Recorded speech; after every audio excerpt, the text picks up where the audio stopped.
Good morning, everyone. Welcome to Plattwoods Church. My name is Evie Martin. I'm the lead pastor here. Great to see all of you gathered here in this space today, and welcome to those of you worshiping with us online this morning. Back in 2000, the city of Austin, Texas, first tried on its unofficial motto, "Keep Austin Weird." It took. And to this day is smattered across t-shirts, stickers, billboards, graffiti walls. Austin loves being weird. The motto was an attempt to inspire Austinites to fight against big corporate homogeny and cling to the local diversity and flair that gave Austin its unique vibe. Be who you are, eat what you want, play music the way you love to, don't conform. Let the juxtapositions thrive. Play the blues or play alt country. Build a cathedral out of bicycles in your backyard. Be a vegan in a barbecue state. The popularity of soy chorizo is sort of the epitome of what is weird about Austin. But the unspoken value behind this motto is that weird is good because weird is real. The authenticity of its residents, their willingness to express themselves and not try to live in someone else's box is what makes it seem like a quirky town. But weird isn't a bad thing. Weird is what feels most true. This month's sermon series is a journey into the weird, a dive into some of the stories in the Bible that seem a little strange. Their weirdness catches our attention, makes us wonder, and not unlike Austin, calls us in for a closer look at the real, the authentic. These stories' weirdness helps us tease out their truth. So far, we have talked about pigs and demons and Jesus. We've listened to a talking donkey. You can always catch those sermons on our YouTube channel. And today we're staying in the Old Testament a little longer to check out the book of Daniel, where a hand appears out of nowhere and begins writing on the wall. What's different about this weird story than the others we've explored so far is that we still use this metaphor in our modern culture. You probably said it yourself, or you've heard it used to describe different situations where the outcome seems imminent and not good. The rookie had hoped he might get a contract, but with that batting average, the writing was on the wall. After 2 years of poor sales numbers, the writing was on the wall for old Joe. With the rising global temperatures and ocean pollution, the writing is on the wall for sea turtles and marine mammals. The idea of the writing on the wall sends a signal of doom and demise. We never mean that a good outcome is ahead. It's going to be a great sermon today, y'all. So where did this come from? Did you know that this was in the Bible? This idea of writing on the wall? What's the story that gets us to this ominous metaphor? I'll start with context because that always matters, but it especially matters when we have something a little out of the ordinary that we must unpack and make sense out of. It matters that we know what we're reading, who the audience was, and as best we can tell, what was the intended purpose of the story to begin with. So we're in the book of Daniel, as I said, and the writing on the wall story is found in chapter 5. But Daniel, as a whole, is a book that's characterized in Old Testament genres as wisdom literature in the Jewish tradition. Wisdom literature is the genre in our Bible that is intended to remind a people of who they are, particularly when they are dispersed or exiled from their place and their people. Wisdom literature draws us back to who we are. When people are under occupation, removed from their spiritual centers and their rituals and places of worship, as the Hebrew people were, wisdom literature gives them their grounding truth to cling to remind them how to be faithful when everything around them has changed. In Daniel, we see role models for those devout Hebrews in exile who want to be faithful, even when they are far from home. So all throughout the book, there is Daniel, the young, diligent Hebrew, along with his friends who keep to their laws. They live their sacred lifestyle. They refuse the idolatry of the non-Jewish kings. And somehow, in remaining faithful, in keeping their integrity, they still manage to come out winning, even in a state of oppression by very powerful empires. These stories are meant to encourage listeners who find themselves in a similar situation, to follow in Daniel's footsteps, to hold on to their identity, to be loyal to the Lord their God, no matter what the empire might bring. The setting that we find in the book of Daniel is the Hebrew people exiled and living under the Babylonian Empire, so roughly 500s BCE. That's when the story is set, anyway, but most likely it wasn't written down until about 164 BCE, so nearly 400 years later. And this time, the Jewish people are living under the Syrian Empire, so they're still oppressed, just by a different superpower. So imagine this group of people struggling with their current state of existence: injustice, tyrannical leadership, poverty, religious persecution, and the loss of what is sacred to them. Times are rough. People are losing hope. The present suffering is all they can think about or see. And so sometimes when people are in a state of near hopelessness, it helps to tell a story of another time, long before, when all seemed lost, the future was not certain, but the people persisted in devotion, and God showed up for them.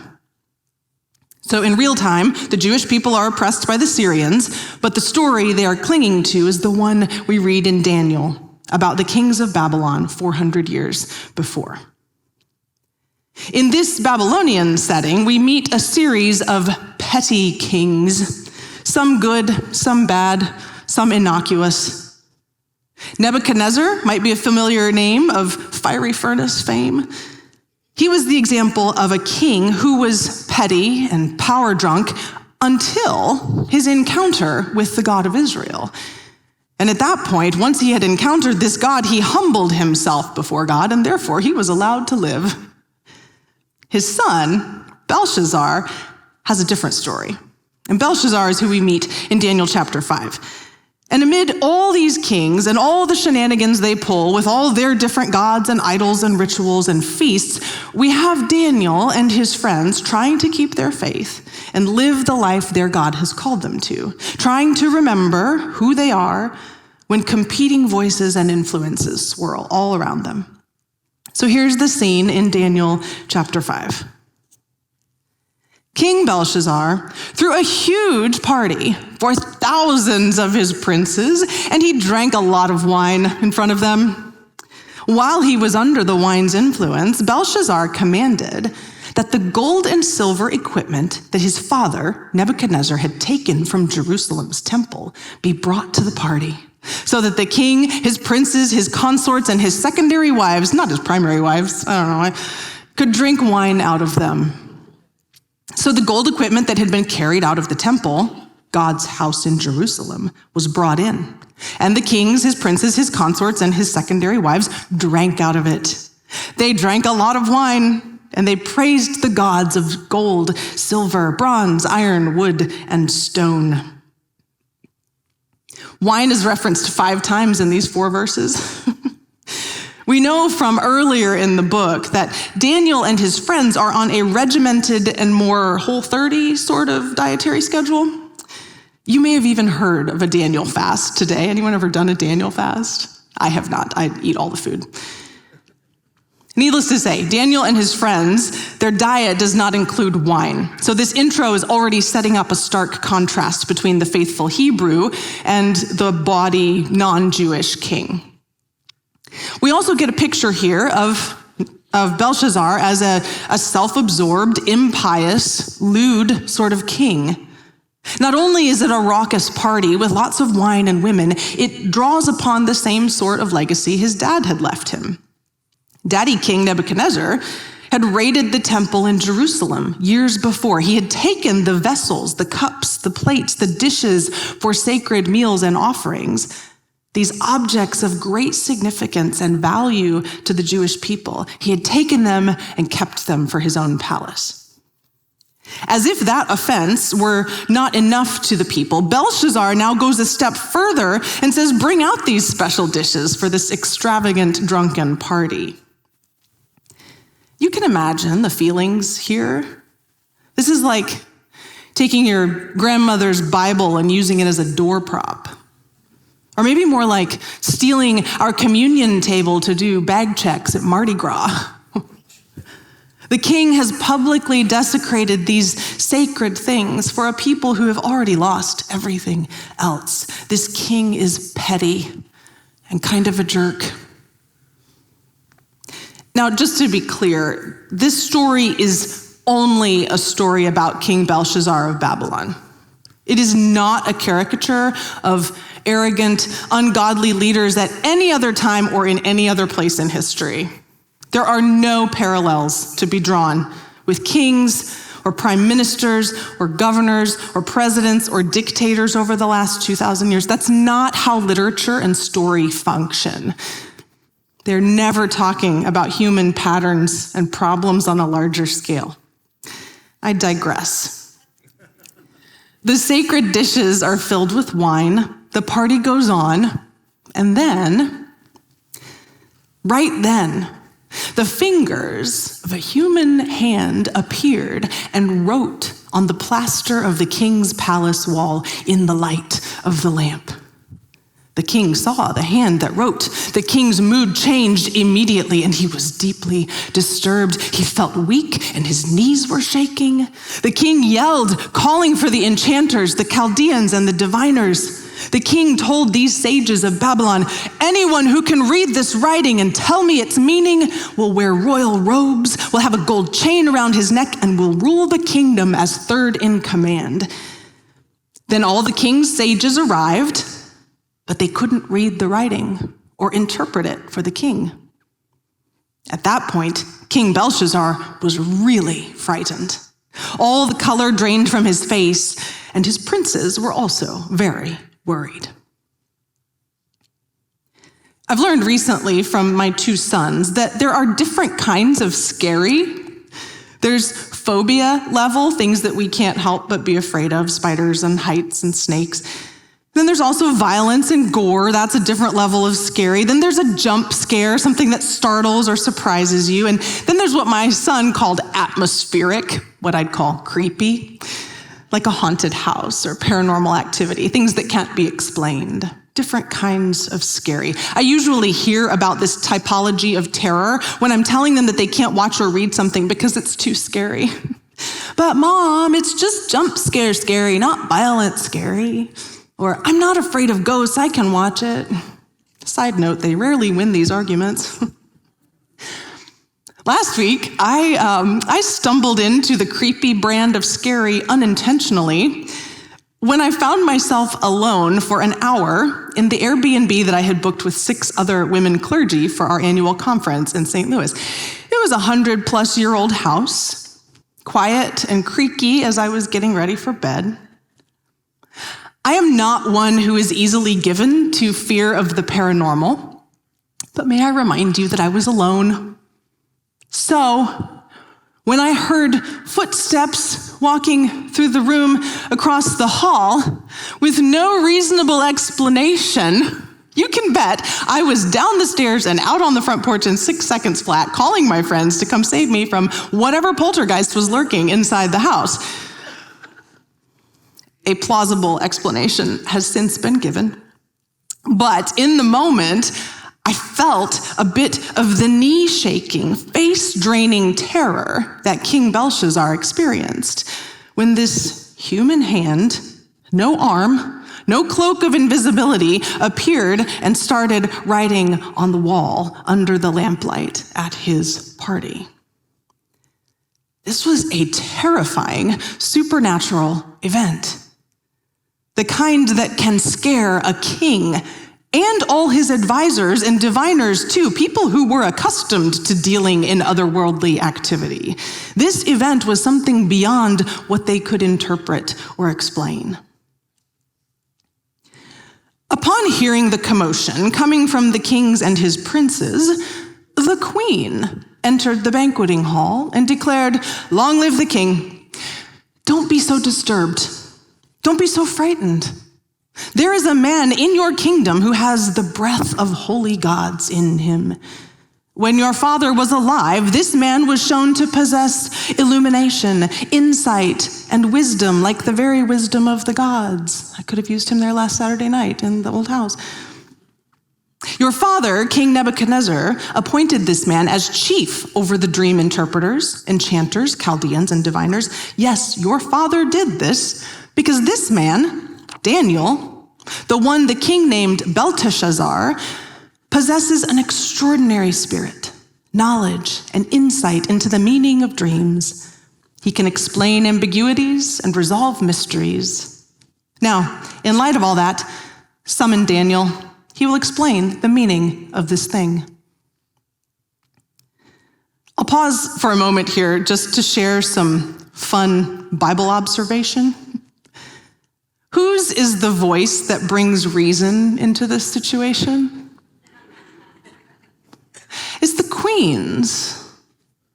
It's unclear if she is Belshazzar's wife or his mother, and since she remembers Daniel serving Belshazzar's father, it's likely she's probably his mother. But either way, the queen calms the situation down.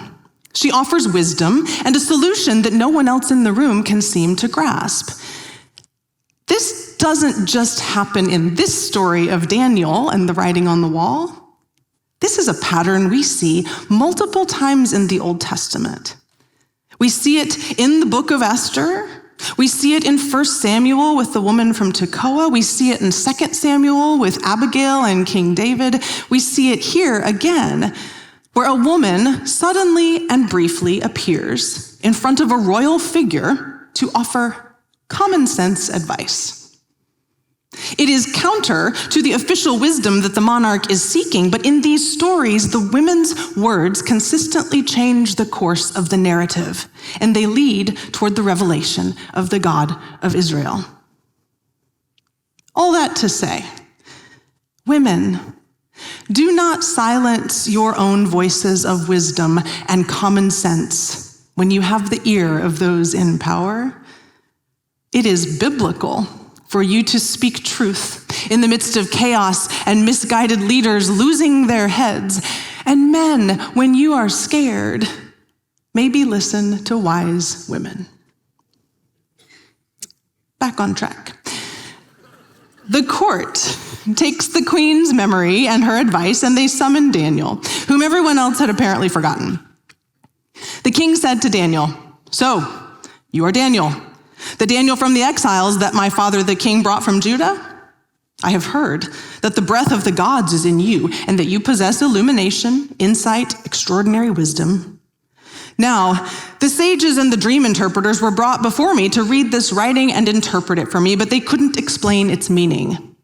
I've heard that you can explain meanings and solve mysteries. So, if you can read this writing and interpret it for me, you will wear royal robes, you will have a gold chain around your neck, and you will rule this kingdom as third in command." Is that an enticing reward, like third in command? What is that nowadays? Like Speaker of the House?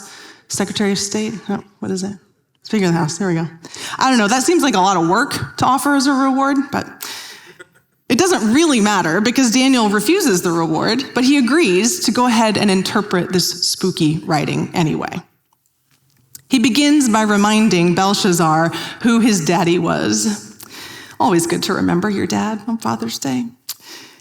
His dad, though once arrogant and enticed by other gods and idols, had been humbled. He had displayed humility. He had experienced the power of the Most High God, and he knew his place in the order of things. And therefore, the Lord let him continue to be king because of his humility. Daniel then points out all of Belshazzar's bad behavior. He even says, "You know all this about your dad, but you've let your power go to your head. You're being foolish and arrogant and bawdy in how you rule this empire. You desecrate what is meaningful to some of your people. You worship gods that can do and who are nothing. He ends with this summary and then his interpretation of the haunting words. But you didn't glorify the true God, who holds your very breath in his hand and who owns every road you take. That's why this hand was sent from God and why this message was written down. This is what was written. Mene, mene, tekel, and parsin. This is the meaning of the word mene. God has numbered the days of your rule. It's over. Tekel means that you've been weighed on the scales and you don't measure up. Peres, which is parsin, means your kingship is divided and given to the Medes and the Persians. Then Belshazzar commanded that Daniel be dressed in a purple robe, have a gold chain around his neck, and be officially appointed as third in command in the kingdom. He got the reward anyway. That very same night, Belshazzar, the Chaldean king, was killed. Darius the Mede received the kingdom at the age of 62.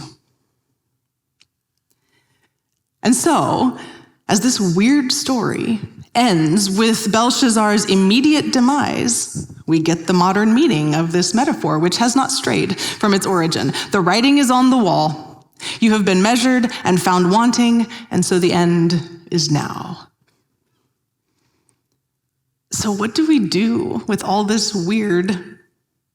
What is the truth that it holds for us as inheritors of this story today? Does God still use unattached hands to mysteriously write ominous messages on walls? I haven't seen it, but I can't say with certainty that it hasn't happened. This story, along with many others, indicates to us the truth that God will send messages and messengers when human arrogance and power turns us to rot.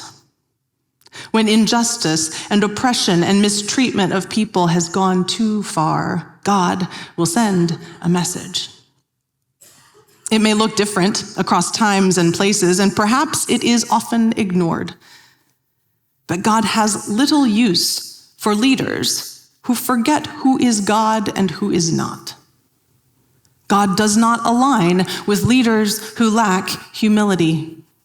God is above it all, above every earthly power and principality. And on occasion, God chose and maybe chooses still to scare the daylights out of leaders who are getting it wrong.